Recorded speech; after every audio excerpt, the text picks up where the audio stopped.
প্রতিবন্ধী শিশুদের স্বাস্থ্যসেবা ও পুনর্বাসন কার্যক্রম এগিয়ে নিতে বৃহস্পতিবার দুপুরে রাজধানীর মহাখালীর কড়াইল বস্তির এরশাদ মাঠে শিশু স্বর্গ নামে এক প্রকল্পের উদ্বোধন অনুষ্ঠিত হয়েছে। অনুষ্ঠানে প্রধান অতিথি হিসেবে উপস্থিত ছিলেন ডাক্তার জুবাইদা রহমান। এছাড়াও উপস্থিত ছিলেন প্রধানমন্ত্রীর স্বাস্থ্য বিষয়ক বিশেষ সহকারী ডক্টর জিয়াউদ্দিন হায়দার, স্বাস্থ্য খাতের বিভিন্ন বিশিষ্ট ব্যক্তিবর্গ এবং সংশ্লিষ্ট সংগঠনের প্রতিনিধিরা। অনুষ্ঠানের শুরুতেই প্রধান অতিথি ডাক্তার জুবাইদা রহমান প্রতিবন্ধী শিশু ও তাদের মায়েদের সঙ্গে কুশল বিনিময় করেন এবং বিভিন্ন স্টল ঘুরে দেখেন। অনুষ্ঠানে স্বাস্থ্য প্রতিমন্ত্রী এম এ মোহিত বলেন, বর্তমানে দেশে প্রায় ৩৫ লাখ প্রতিবন্ধী শিশু প্রয়োজন অনুযায়ী স্বাস্থ্যসেবা পাচ্ছে না। তিনি বলেন, প্রতিবন্ধী শিশুরাও অন্য সবার মতো শিক্ষা ও চিকিৎসার অধিকার রাখে, কিন্তু এখনও দেশের অনেক ভালো শিক্ষা প্রতিষ্ঠানে তাদের জন্য উন্মুক্ত পরিবেশ নিশ্চিত করা সম্ভব হয়নি। তিনি আরও বলেন, সরকারের হেলথ কার্ড কার্যক্রমে প্রতিবন্ধী শিশুদের বিশেষ গুরুত্ব দেওয়া হবে। সমাজের সবাইকে প্রতিবন্ধী শিশুদের প্রতি অবহেলার দৃষ্টিভঙ্গি পরিবর্তনের আহ্বান জানিয়ে তিনি বলেন, প্রতিবন্ধী শিশুরা আমাদের সমাজেরই অংশ, তাদের প্রতি সহমর্মী হতে হবে। একজন প্রতিবন্ধী শিশু অন্য সকল শিশুর মতোই তার রয়েছে শিক্ষার অধিকার, তার বাবা মার রয়েছে অধিকার একটি সমন্বিত কমিউনিটি বেসড কর্মসূচির মাধ্যমে তারা যেন কাউন্সেলিং পান, তারা যেন আবার স্বপ্ন দেখতে পারেন, তারা যেন একসাথে জোটবদ্ধ হয়ে এই সংগ্রামে সকলের সহযোগিতা নিয়ে তাদের সন্তানকে এগিয়ে নিতে পারবেন।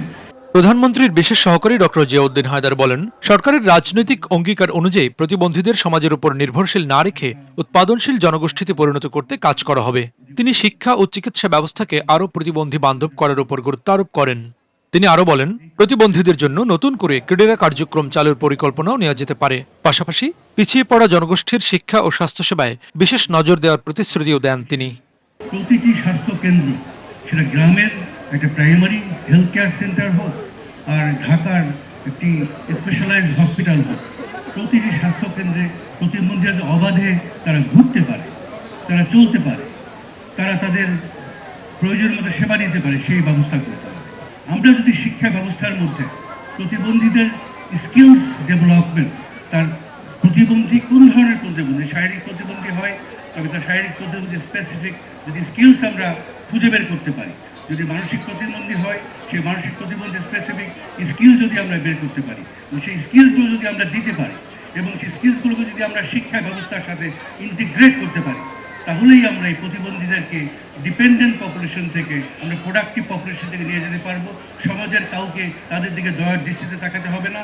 প্রধান অতিথির বক্তব্যে ডাক্তার জুবাইদা রহমান বলেন, কোনো প্রতিবন্ধকতাই যেন প্রতিবন্ধী শিশুদের স্বাভাবিক বিকাশে বাধা হয়ে দাঁড়াতে না পারে, সে বিষয়ে সরকার কাজ করছে। তিনি বাস ও ট্রেনে প্রতিবন্ধী শিশুদের জন্য বিশেষ সুবিধা নিশ্চিত করার বিষয়েও পরিকল্পনার কথা জানান। নির্দিষ্ট সময়ে চিকিৎসা প্রদান করে বিশেষভাবে সক্ষম শিশু কিশোরদের সুপ্ত প্রতিভা বিকাশ সম্ভব। শিশু স্বর্গ প্রকল্প শিশু কিশোরদের মায়েদের জন্য সৃষ্টি করবে সাপোর্ট গ্রুপ। আত্মবিশ্বাসী পারবে বিষণ্ণতার অন্ধকার থেকে মা ও শিশুকে উজ্জ্বল স্বাবলম্বী ভবিষ্যতের দিকে এগিয়ে নিতে। প্রতিবন্ধী বান্ধব জাতীয় নাগরিক সেবা গঠনের প্রয়াস। আমরা কিছুক্ষণ আগেই শুনলাম, বাসে, ট্রেনে, লঞ্চে বিনা ভাড়ায় প্রতিবন্ধী ব্যক্তিদের যাতায়াতের বিধান করা হবে। ইনশাআল্লাহ, a disability friendly national citizen service will pave the way for a better and brighter future for all. প্রতিবন্ধী শিশুদের অধিকার, স্বাস্থ্যসেবা ও শিক্ষার সুযোগ নিশ্চিত করতে সরকারি বেসরকারি উদ্যোগের সমন্বয়ের উপর গুরুত্ব দেন বক্তারা। তাদের মতে, সমাজের মূল ধারায় প্রতিবন্ধী শিশুদের সম্পৃক্ত করতে হলে প্রয়োজন জনসচেতনতা বৃদ্ধি, সহানুভূতিশীল মনোভাব এবং দীর্ঘমেয়াদী কার্যকর পরিকল্পনা। রাজধানীর কড়াইল বস্তির এরশাদ মাঠে আয়োজিত এই কর্মসূচিতে অংশ নেয় বিভিন্ন বয়সী প্রতিবন্ধী শিশু ও তাদের পরিবার। হেমায়েতুল্লাহ নূর, মেডিকেল পোস্ট।